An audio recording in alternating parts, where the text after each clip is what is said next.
시간이 끝나는 10월 말까지는 실제로 시장에 나오는 매도 물량이 많지 않다라고 해도 시장에 매도가 나오네 라는 사실만으로도 투자 심리에는 단기 악영향을 미칠 수 있기 때문에 별일 없는 비트코인, 볼일 없는 알고란. 촬영 시각은 5월 30일에 낮 12시 30분 경입니다.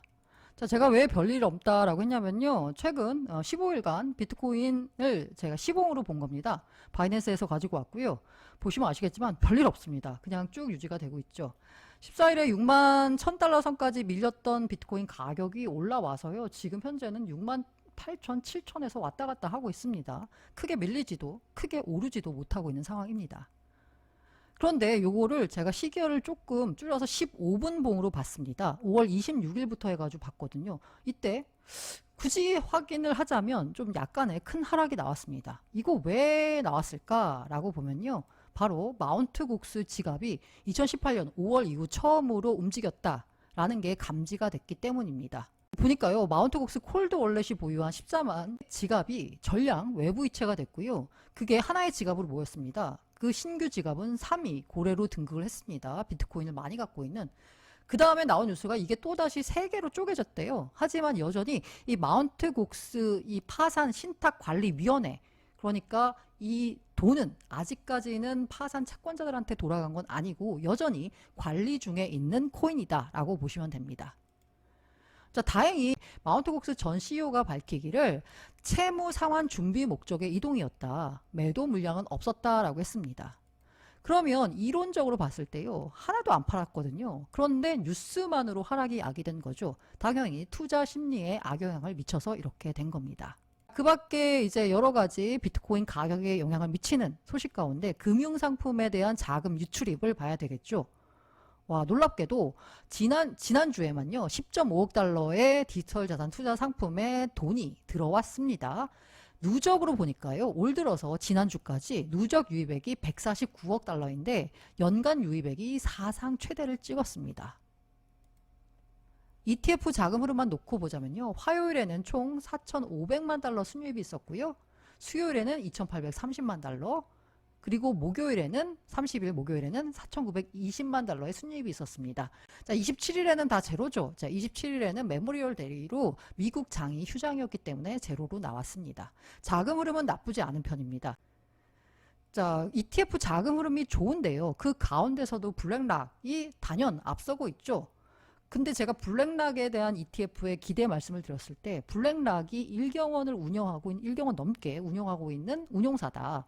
그런데 블랙락의 비트코인 ETF가 있고 블랙락의 다른 펀드가 있으면 블랙락의 어떤 다른 펀드가 자산 배분을 위해서 포트폴리오 분산 차원에서 비트코인을 투자하고 싶을 때 어떤 펀드에 투자할까요? 바로 블랙락, 자기네 비트코인 ETF에 투자하겠죠. 실제로 봤더니요, SEC 제출 문서에 자사 전략 펀드 블랙락 스트래티직 인컴 오퍼튜니티 포트폴리오에서 비트코인을 보유하고 있다. IBIT를 보유 중이다 라고 명시했습니다. 물론 지금은 상당히 작습니다. 1분기 기준으로 356만 달러니까 규모 작거든요. 하지만 포트폴리오 노출 비중을 키우면 당연히 IBIT 보유 비중도 늘어날 테고, 그렇게 되면 IBIT 블랙락의 비트코인 ETF를 통해서 비트코인 시장으로 유입되는 자금 규모도 커지겠죠. 실제로 블랙락의 비트코인 ETF 보유량이요, 그레이스케일 GBTC를 추월했습니다. 격차가 이렇게 벌어졌었는데요, 와, 진짜 무섭게 따라붙어서 결과적으로는 추월했고요. 그래서 이게 137일 만에 운용자산이 200억 달러를 돌파했다라고 해요. 요거는 블룸버그 ETF 전문 애널리스트 평가로 보자면 상상 초월 기록이다 라고 합니다. 이 앞서서 JPI라는 펀드가 있었는데 이게 출시 후 1000일 안에 운용 자산이 200억 달러를 기록했거든요. 근데 1000일 안에 200억 달러예요. 그런데 블랙락의 비트코인 ETF는 바로 137일 만에 200억 달러 돌파한 거니까 상상 초월한 기록이죠. 블랙락의 비트코인 ETF를 비롯해서 여러 가지 ETF가 보유한 비트코인이 100만 개를 넘었다라고 합니다. 총 유통량의 5%를 넘어섰습니다. 비트코인 ETF를 포함해서요, 모든 비트코인 관련 금융 상품이 보유한 비트코인 물량은 110만 개를 돌파를 했고요. 그래서 지금까지 나온 여러 가지 가격 변수, 비트코인 가격 변수를 점검해 보자면요, 일단 갑자기 터져 나온 마운트 곡스잖아요. 대체로 하는 얘기가 뭐냐면 장기 상승 추세의 영향은 미미하다. 가격 영향 미미할 듯 이라고 평가를 했습니다. 오히려 매수 기회로 활용해야 된다라는 전문가들 의견도 있어요. 다만 이 상환이 10월 31일까지 완료한다라고 했거든요. 상환이 끝나는 10월 말까지는 실제로 시장에 나오는 매도 물량이 많지 않다라고 해도 시장에 매도가 나오네 라는 사실만으로도 투자 심리에는 단기 악영향을 미칠 수 있기 때문에 리스크에는 대비하셔야 될 것 같습니다. 두 번째로 ETF 흐름인데요. 아까 보셨다시피 ETF 자금 흐름 굉장히 좋습니다. 번스타인 같은 경우에는 앞으로 18에서 24개월 동안 비트코인 및 이더리움 ETF로 1000억 달러 이상이 유입될 거다라고 전망을 했습니다. 그렇게 따지니까 비트코인이 번스타인이 전망하기에 올해 말 9만 달러, 내년에는 15만 달러까지 상승할 수 있다라는 긍정적 전망을 내놨고요. 그리고 세 번째로 계속 눈여겨보는 게 바로 매크로인데요. 지금의 지지부진한 비트코인의 가격 흐름을 결정지을 변수는 바로 매크로다라고 보시는 분들이 많습니다. 지금 현재 연준 의사들이 발언하고 있는 걸 보면 금리 인상 가능성 배제 못한다라는 닐 카시카리 약간 매파적인 발언하는 분들도 있고요. 존 윌리엄스 뉴욕 연은 총재처럼 금리 인하 언젠간 해야 된다라면서 그나마 긍정적인 전망을 하는 사람도 있습니다. 대체적으로 보자면요. 올해 시장에서 기대하는 건 한 번 또는 두 번 금리 인하를 할 것 같다라는 거고요. 시기는 아무래도 대선 전인 9월엔 하지 않겠냐라는 게 지배적인데 이 금리 인하에 대한 기대감이 얼마나 강하냐 약하냐에 따라서 뉴욕 증시도 흔들리고요. 비트코인 가격도 소소하게 영향을 받고 있는 상황입니다. 당장 오늘 밤 PCE가 발표됩니다. 이게 그 물가를 보는 연준이 PCI보다 더 눈여겨보는 지표라고 해요. 이게 어떻게 나올지에 따라서 향후 금리 인하가 가능할지 말지에 대해서 아마 알 수 있을 것 같고, 테넥스 리서치가 보기에는 만약에 5월 달에 미 CPI가 3.3%를 밑돈다 라고 하면 비트코인이 신고점을 경신할 수 있다라는 전망을 내놨습니다. 이 기술적 지표로 보자면요. 매트릭스 포트 같은 경우에는 올 6월에서 7월 비트코인이 사상 최고치를 경신할 수 있다라고 전망을 했고요. 온체인 데이터, 이거 MVRV라고 해서요. 실현 가치 대비 시장 가치, 대충 주식시장으로 보자면 퍼 개념 정도 될까요? 이거로 보면 10만 달러도 돌파할 수 있다라고 합니다.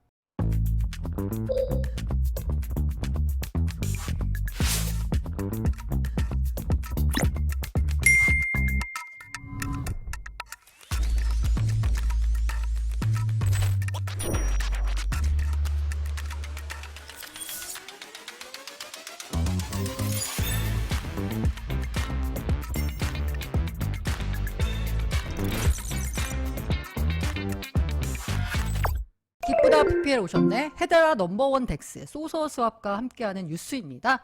소서 수합 뉴스는요, 제가 여기 안내해드린 블로그에 가시면 자세한 소식 볼 수 있습니다. 디파이 라마에서 헤데라 체인에 있는 D앱들 TVL 순위를 갖고 와봤습니다. 소서 수합이 압도적인 1위를 자랑하고 있습니다. 일단 헤데라 관련 뉴스입니다. 자, 스페이스 X와 함께 위성 발사를 했다. 와이셋이 이게 무슨 소리지? 와이스키 자회사인 와이즈셋.스페이스가 온실가스 배출량 감소 등을 목표로 포스트 퀀텀 칩이 탑재된 저궤도 위성을 추가 발사합니다 라고 했어요. 이건 이미지로 갖고 와봤습니다. 24년 10월, 오는 10월에 캘리포니아주 반덴버그 우주군 기지에서 스페이스 X의 팔컨 9에 요게 이제 들어갑니다. 여기가 반덴버그 기지예요. 참고로 제가 현재 지내고 있는 곳은 여기입니다. 자, 일단 이게 근데 갑자기 왜 위성 발사가 헤데라와 무슨 관련이 있지? 라고 했는데, 와이스키는 SEAL-ESC 기술을 사용하는 위성을 배치하여 모든 IoT 상호작용에 실코인을 사용하게 됩니다. 이 실코인이 등장하죠. 이 실코인이 바로 헤데라 기반의 토큰입니다. 21년 6월부터 스페이스X의 팔콘 9을 통해 17개의 위성이 발사되어 운영 중에 있습니다. 24년 10월 캘리포니아에서 추가 발사가 예정돼 있습니다. 제가 실코인이 뭐지? 궁금해서 찾아와 봤습니다. 홈페이지에 들어가 보면요. 물론 제가 이 페이지는요. 구글 번역을 사용한 겁니다. SEAL-SQ라는 곳에서 개발을 했고요. 반도체, PKI 및 포스트 퀀텀 기술 분야 선두기업인 실코인은 단순한 디지털 토큰 이상입니다. 뭐지? M2M 경제를 지원? 뭐지? 인터넷 기반 장치를 연결하여 데이터뿐만 아니라 통화도 원활하게 교환. 간단히 말하자면 이건 것 같아요. 실코인의 사용 사례. 그러니까 이제 기술이 발전하게 되면 M2M, 머신 투 머신, 그 기계와 기계끼리 뭔가 정보를 교환하고 그 정보 교환의 대가로 보상도 지급해야 되는 거잖아요. 그때 결제를 할 때 그럼 달러로 할 건가? 라고 보면 달러로 한다는 건 말이 안 되잖아요. 달러라고 하는 법정화폐 시스템은 믿을 수 있는 중간자가 존재해야 되는 시스템인데 그게 아니라 M2M, P2P로 거래가 되는 거기 때문에 달러 같은 법정화폐로는 결제가 안 됩니다. 그래서 IoT를 지원하는 머신 투 머신 간 결제 통화를 바로 실코인으로 쓴다는 건데요. 어디에 이용할 수 있느냐라고 봤을 때 스마트홈 자동화, 공급망 관리, 자율주행차, 스마트 시티, 의료장치, 에너지 트레이딩, 산업용 IoT, 소매 및 소비자 서비스, 농업 기술 등에 활용할 수 있다라고 써 있습니다. 이 다음으로 제가 일전에 소서스왑 뉴스를 전해드리면서 헤데라 디파이 스프링 프로모션을 시작했다라고 말씀을 드렸습니다. 디파이 생태계를 헤데라 재단의 자원을 활용해서 좀 키우겠다. 라는 이제 프로모션을 시작을 했습니다. 총 5가지의 프로모션 이벤트가 제공이 됐는데요. 그 중에서 1번과 5번이 소서 스왑과 관련되는 소식이라서 가지고 봤습니다.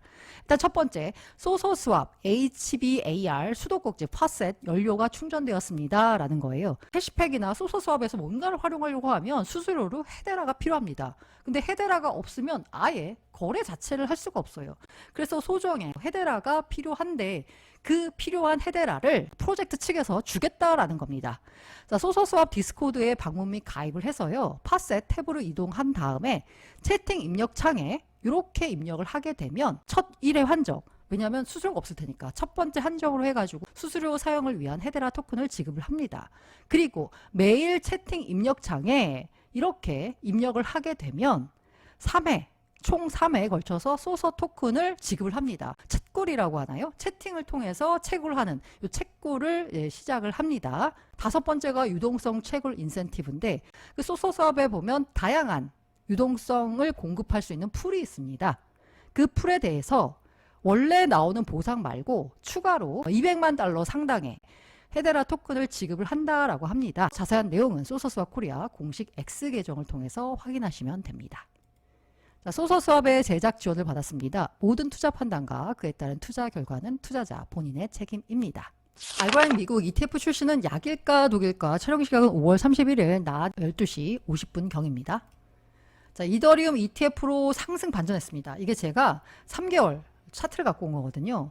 민트색이 달러 기준으로 한 이더리움 가격이고요. 비트 기준으로 한 이더리움 가격이 바로 이 주황색입니다. 보시면 아시겠지만 두 개 다 모두 어쨌든 하락 추세에 있었는데 와우! 이때 급등했어요. 이때가 언제냐? 비트코인 ETF 19B4 승인이 나왔을 때입니다. 어쨌든 상승해서요. 레벨업을 했습니다. 이게 지속이 됐으면 하는데 뭐 앞으로 지켜봐야 되겠죠. 시장의 대체적인 분위기는 결론부터 말씀드리자면 긍정적입니다.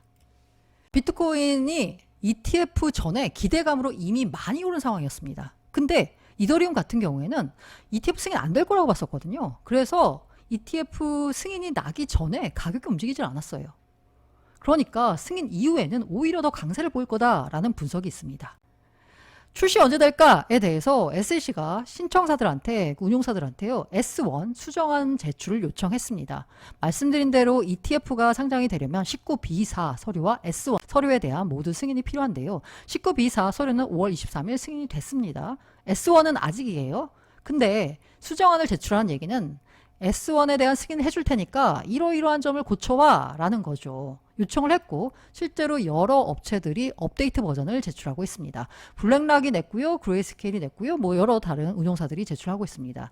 이에 대해서 블룸버그 애널리스트 같은 경우에는 특히나 블랙락이 이거 업데이트 버전, S1 업데이트 버전 제출한 거는 상당히 중요한 의미다. 이게 왜?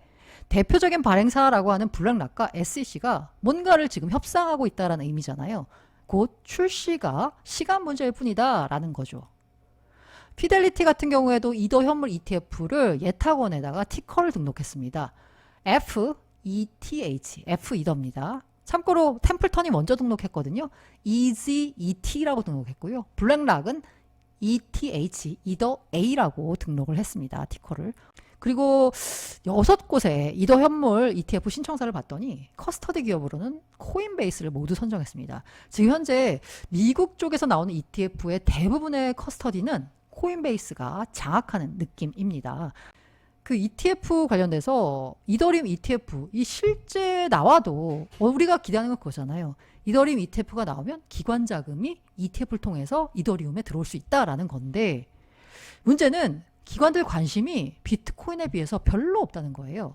블룸버그 애널리스트, 그 ETF 전문 애널리스트 같은 경우에는 야, 이더리움 ETF의 거래량은 비트코인 현물 ETF의 10분의 1에 불과할 것 같아. 이 거래량이라고 하는 건 곧 관심을 의미하는 거거든요.